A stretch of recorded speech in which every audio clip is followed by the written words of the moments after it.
Alors aujourd'hui, Engi va nous parler de la philosophie bouddhiste, celle du non-soi, et comment cette philosophie va nous aider à mieux faire face aux turpitudes des temps modernes. Et j'espère que à l'issue de cette conférence, eh bien, nous serons beaucoup plus tolérants et surtout beaucoup plus paisibles. La parole est à toi, Ingrid. Donc, je vais fermer mon micro et nous allons t'écouter avec patience, mais aussi avec beaucoup d'intérêt. Merci beaucoup, Antoine. D'abord, merci à Angeline Natramon, président de l'association MCFP, d'avoir organisé ce cycle de conférences. Et merci à Dixon Anton d'être le modérateur de cette conférence qui va commencer aujourd'hui avec un sujet euh, qui me tient particulièrement à cœur, qui est la philosophie bouddhiste du non-soi, et qui paraît être une voie vers la tolérance et la paix dans un monde aujourd'hui euh, à la fois intolérant et rempli de conflits et de guerres. Alors, le monde d'aujourd'hui se trouve confronté à de nombreux problèmes complexes et multidimensionnels dans les domaines politiques, économiques, social, mais aussi culturel et environnemental. Diapositive suivante. Au premier plan se trouvent les conflits entre les nations et les peuples, comme les guerres entre les pays voisins ou les guerres civiles. Diapositive suivante. Sur cette carte figurent les zones de guerre de grande ampleur, comme vous savez, actuellement en Ukraine, à Gaza, et aussi dans d'autres régions du monde, des guerres chroniques et aussi des guerres sporadiques. Suivante. Beaucoup de conflits existent aussi au sein des sociétés entre différentes communautés et groupes de personnes.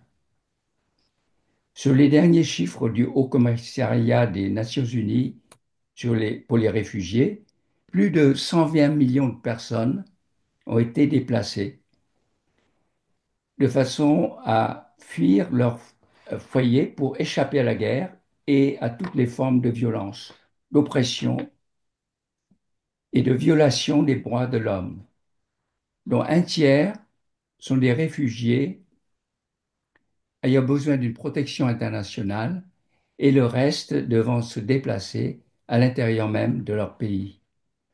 Ce chiffre a très rapidement augmenté de plus de 70% en 4 ans, montrant que cette situation de conflit prolongé a tendance à s'étendre et à s'aggraver chaque jour. En outre, la concurrence économique, la course à l'exploitation des ressources et à la production industrielle, de plus en plus féroce entre les nations, ont entraîné des conséquences destructrices graves sur l'environnement, la Terre et le changement climatique. Suivante. Alors, si nous nous interrogeons, comme l'a fait le Bouddha il y a plus de 25 siècles, pourquoi les hommes et les sociétés d'aujourd'hui rencontrent-ils autant de maux et de souffrances, alors qu'il n'y a jamais eu autant de progrès et de réalisations en sciences, en technologie et en confort matériel?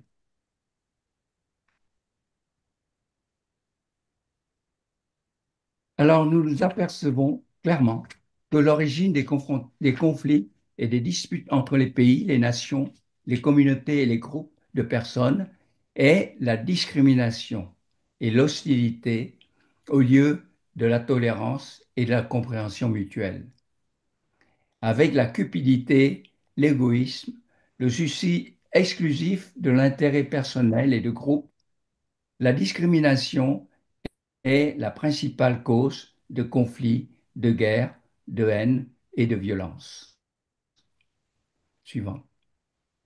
Alors, qu'est-ce que la discrimination et à quoi conduit-elle? La discrimination est le fait de traiter une personne ou un groupe différemment et défavorablement en raison de ses caractéristiques personnelles. Elle naît de la séparation entre soi et l'autre, entre notre groupe et leur groupe.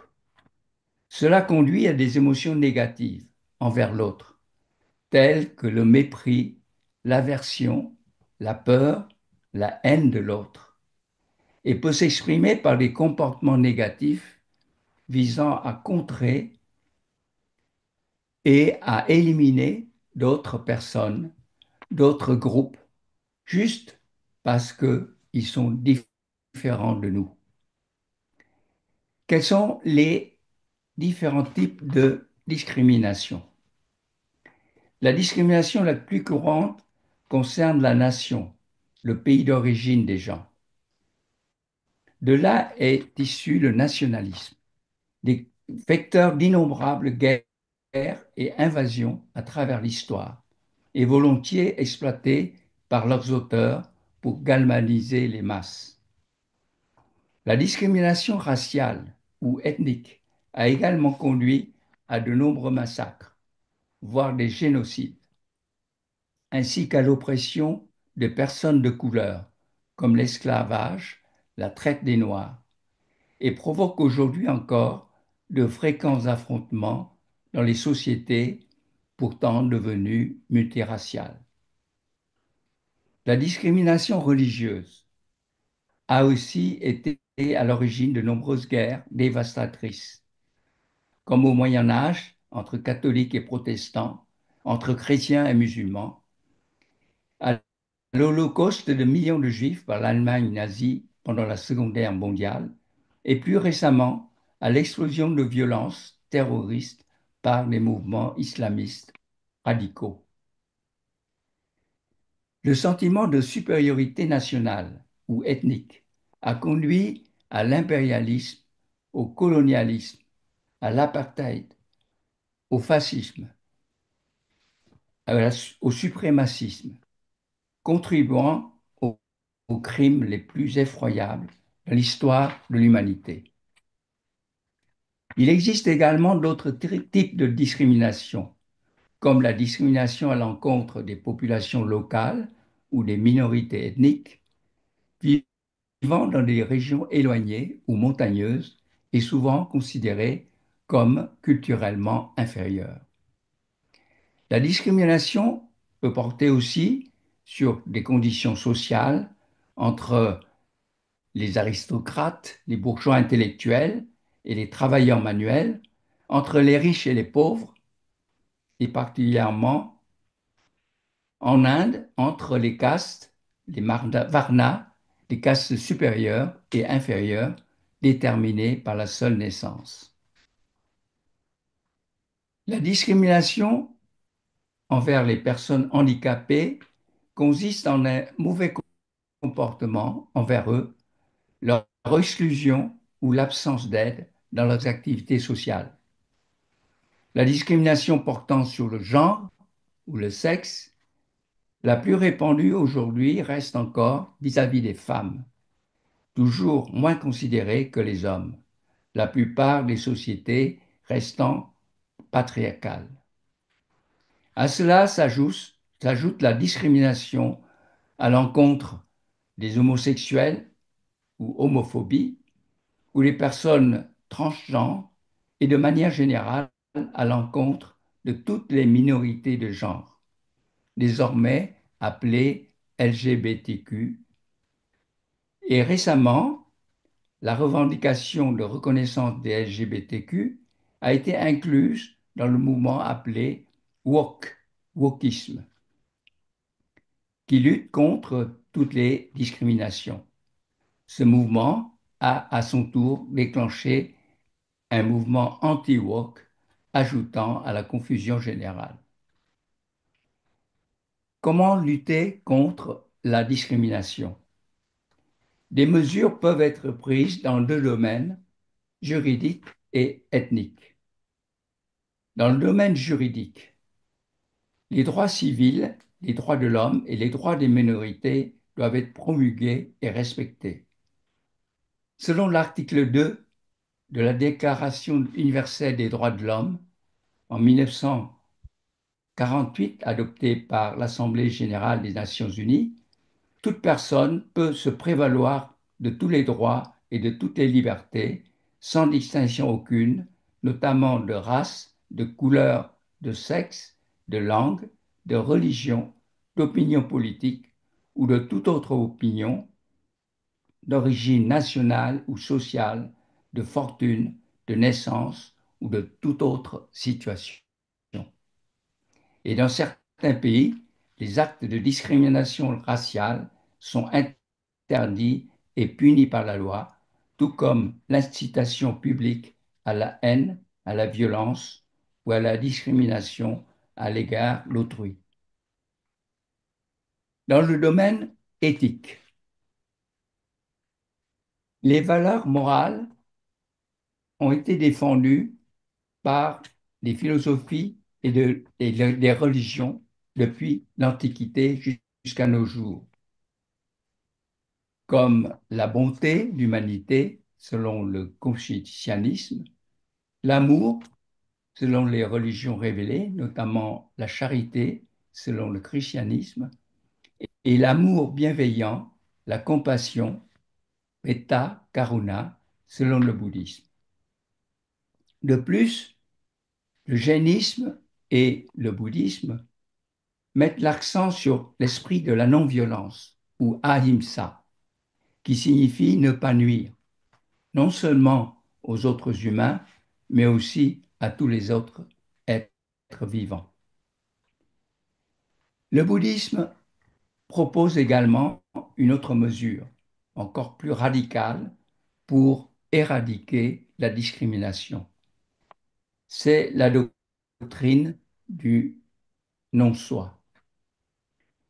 La doctrine du non-soi, ou anatta, est un enseignement fondamental et spécifique du bouddhisme. Exprimé lors du deuxième sermon du Bouddha, faisant suite au premier sermon sur les quatre nobles vérités. C'est l'une des trois marques ou caractéristiques de l'existence, ou tilakkhana, les autres étant l'impermanence, ou anicca, et la souffrance, ou dukkha. Donc, non-soi, impermanence et souffrance sont les trois caractéristiques de l'existence. Cette doctrine va à l'encontre de la théorie du petit soi et du grand soi, Atman Brahman, du brahmanisme, qui est une ancienne religion orthodoxe de l'Inde. Selon le brahmanisme, chaque individu possède une âme, un petit soi, et la libération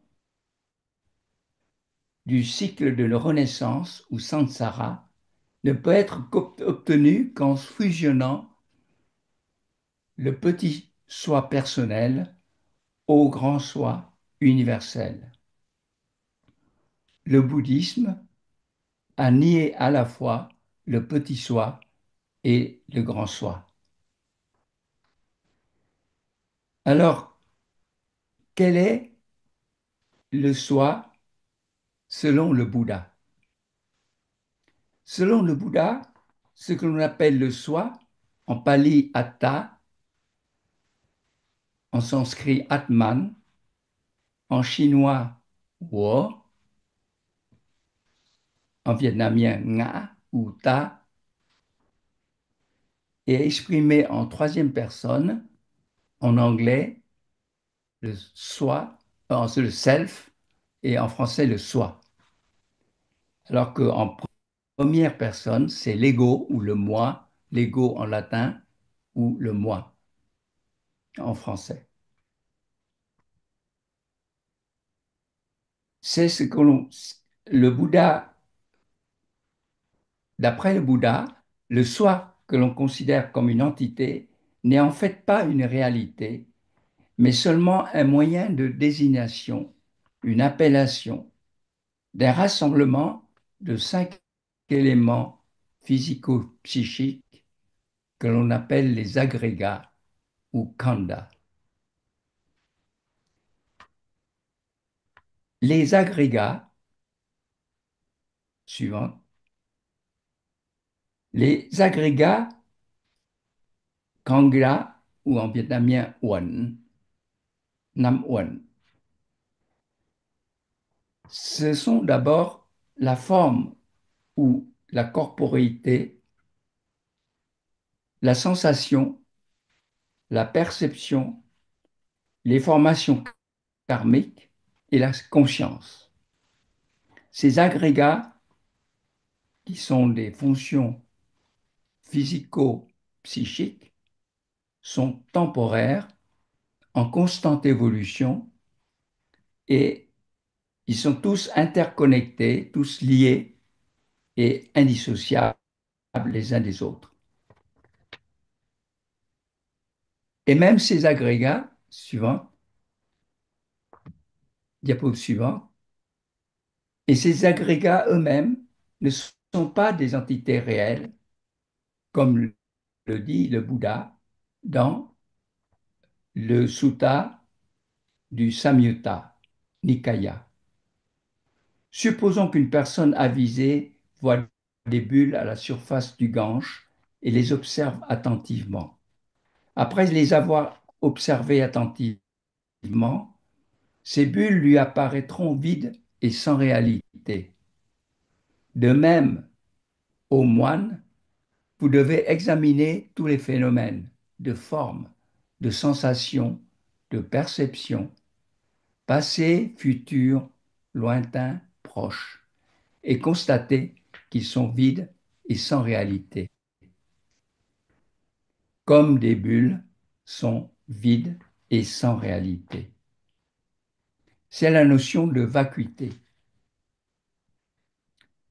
La vacuité, en pali shunyata et en sanskrit shunyata, en chinois không, en vietnamien không, en anglais emptiness, c'est cette notion qui a été développée par Nagarjuna, un moine philosophe du IIe siècle et fondateur de l'école du milieu ou Madhyamaka.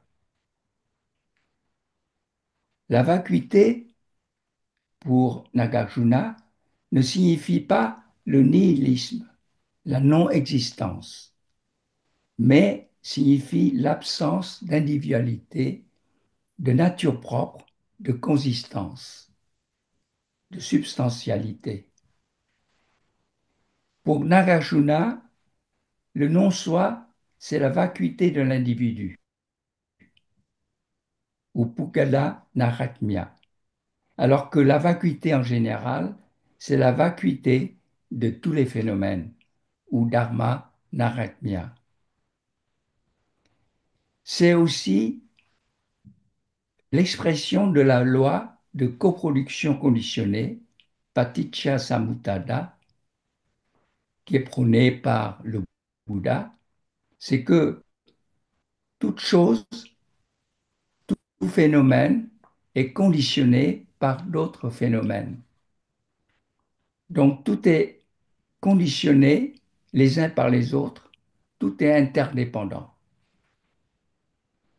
C'est une loi qui imprègne tout l'univers et qui fait que tous les phénomènes sont interdépendants, étroitement liés les uns aux autres et agissent ensemble. Mais est-ce que le Bouddha a vraiment réfuté le soi? Diapositive suivante. Dans l'Ananda Sutta, il est raconté qu'un jour, le moine errant Vacchakota vint demander au Bouddha, est-ce que le soi existe, vénérable Gautama? Le Bouddha resta silencieux. Vacchakota demanda à nouveau, n'y a-t-il donc pas de soi? Le Bouddha resta encore silencieux. Après le départ de Vacchakota, Ananda, le fidèle disciple et serviteur du Bouddha, lui demanda la raison de son silence. Le Bouddha lui expliqua alors, si j'avais répondu qu'il y avait un soi, alors j'aurais soutenu la théorie éternaliste du brahmanisme. Si j'avais répondu qu'il n'y avait pas de soi, alors j'aurais soutenu la théorie nihiliste. De plus, si la réponse est oui, comment s'accorder avec ma compréhension que tous les dharmas sont sans soi? Et si nous répondons non, alors nous mettrons Vachakota dans un état de grande confusion, car lui qui pensait autrefois avoir un soi se lamenterait d'avoir perdu son soi. En fait, le Bouddha a toujours refusé de répondre aux questions métaphysiques, telles l'univers est-il éternel ou non, infini ou limité, que devient-on après la mort, l'esprit et le corps sont-ils la même chose ou différents? Ce sont des questions appelées avyakata ou questions sans réponse. Car pour le Bouddha, la seule question cruciale est comment faire cesser la souffrance. Dans son deuxième discours sur le non-soi, intitulé Anatta Lakkhana Sutta, qui veut dire absence de caractéristiques de soi, le Bouddha n'a pas du tout réfuté l'existence du soi. Il n'a jamais parlé de non-soi, mais faisait simplement répéter à ses disciples, ceci n'est pas moi, ceci n'est pas à moi. Ainsi, à travers ce sutra, le Bouddha met simplement en garde de ne pas prendre telle apparence, tel objet comme soi ou quelque chose appartenant à soi. Le soi psychologique. Certes, il existe un soi psychologique que tout un chacun ressent dans la vie quotidienne et dont le Bouddha a toujours reconnu l'importance. Il s'agit d'un phénomène psychologique naturel, connu en psychologie moderne sous le nom d'autoréférence ou de conscience de soi ou de préoccupation de soi, et qui a été démontré par les neurosciences à l'aide de techniques d'imagerie médicale moderne, telles que l'IRM fonctionnel cérébral. Ce phénomène, la conscience de soi, correspond à l'activité de deux régions situées entre les deux hémisphères cérébraux sur la ligne médiane, que l'on voit ici activée, et qui appartiennent à un réseau neuronal appelé DMN, Default Mode Network, ou réseau mode par défaut. Cela arrive à chaque fois que l'on pense à soi ou à ses proches, à ses souvenirs, à ses projets, à ses problèmes, en général à tout ce qui touche au soi. Donc, on voit bien que cette conscience de soi, ce soi psychologique existe bien. C'est une véritable activité du cerveau. L'attachement au soi est à l'origine de la souffrance. C'est ce qu'enseigne le Bouddha. Car il n'a jamais nié le soi psychologique, mais il a averti qu'il ne s'agissait que d'un soi illusoire et qu'il ne fallait pas le prendre pour vrai et s'y attacher. Et c'est à cause de cette perception erronée du soi, de cet attachement à ce soi illusoire, que les gens créent un mauvais karma et se causent des peines et des souffrances. La principale origine de la souffrance est le désir, ou tanha, l'envie. Et tout désir vise à satisfaire le soi. Par conséquent, si on veut éliminer la souffrance, il faut éliminer sa cause principale, qui est l'attachement à l'ego ou l'égocentrisme. Diapo suivante. Moins de soi, moins de souffrance. Cela veut dire que, au lieu de s'accrocher à soi, de toujours se soucier de soi et de ce qui est à soi, il faut les relâcher, s'en détacher autant que possible. Il ne s'agit pas d'éliminer la conscience de soi, mais de réduire sa place dans son esprit, d'être moins avide, moins égoïste, de penser moins à soi-même, aux siens et à ses propres intérêts. Et en même temps, il faut ouvrir son cœur aux autres, se soucier davantage des autres et du monde environnant, avec la conscience que tous les êtres dans l'univers sont intimement liés les uns aux autres, en raison de la loi de la coproduction conditionnée et de l'interdépendance universelle. La philosophie du soi est une voie vers la tolérance et la paix. La philosophie du non-soi, anatta, enseignée par le Bouddha, n'est pas une théorie abstraite ou un dogme, mais une méthode psychologique appliquée, un processus de transformation de l'esprit visant à réduire la conscience ou la préoccupation de soi et des siens et à ouvrir son esprit aux autres, au monde extérieur. C'est par le biais de la non-discrimination qu'elle va contribuer à la tolérance et à la paix.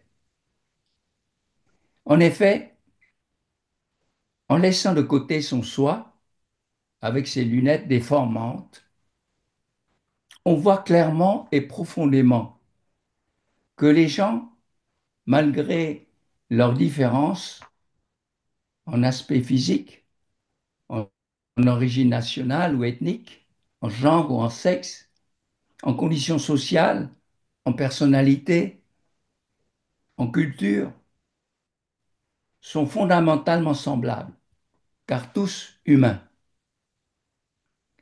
Ils peuvent se partager leur sang à se transfuser, leurs organes à se greffer, leurs connaissances à multiplier, leurs émotions à éprouver de la même façon, de l'amour à la colère, de la joie à la peine, de la confiance au désespoir. Tellement de points communs et si peu de différences.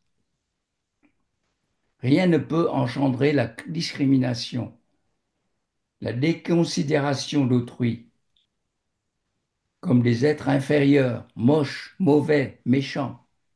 Si le soi illusoire est effacé, s'il n'est plus là pour juger et condamner. On voit donc que si l'attachement de soi conduit à la discrimination, au conflit, à la violence, le détachement de soi conduit à la non-discrimination, à la tolérance et à la paix. Dans une société où règne une atmosphère de discrimination et d'intolérance, attisée par des dirigeants à l'ego démesuré,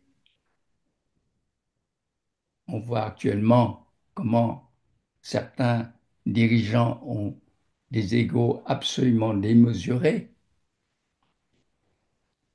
avec des gens méfiants, craintifs, hostiles.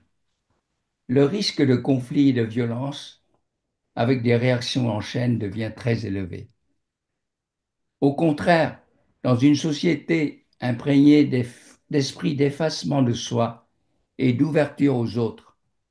Les gens seront plus empathiques, plus tolérants envers les autres, plus disposés à dialoguer, à coopérer et à vivre en paix ensemble.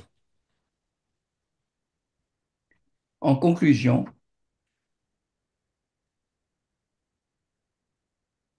dans le monde actuel, où la discrimination entre les individus, les groupes et les communautés est la principale source de conflits, de guerres et de violences, la philosophie du non-soi, enseignée par le Bouddha, a la capacité de supprimer la discrimination envers les autres et remplacer par la tolérance et la compréhension mutuelle.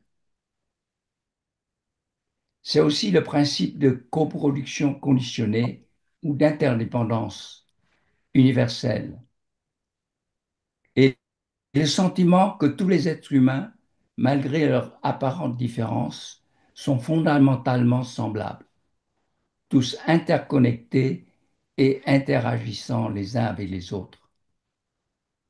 Nous sommes tous embarqués sur le même bateau, voguant sur une mer agitée. Nous avons besoin les uns des autres pour se soutenir et s'entraider au lieu de se diviser et de se combattre. Afin de sauvegarder le bateau, qui est la planète verte, la Terre, notre mère nourricière pour les générations futures. Le non-soi peut donc être une valeur spirituelle universelle, apportant la sérénité à l'individu, l'harmonie à la société et la paix sur la Terre. Pour terminer, diapositive suivante, je voudrais citer une phrase de Musō Soseki, maître zen et du jardin japonais du XIIIe-XIVe siècle. En jetant ces toutes petites choses qu'on appelle moi, je suis devenu le monde immense.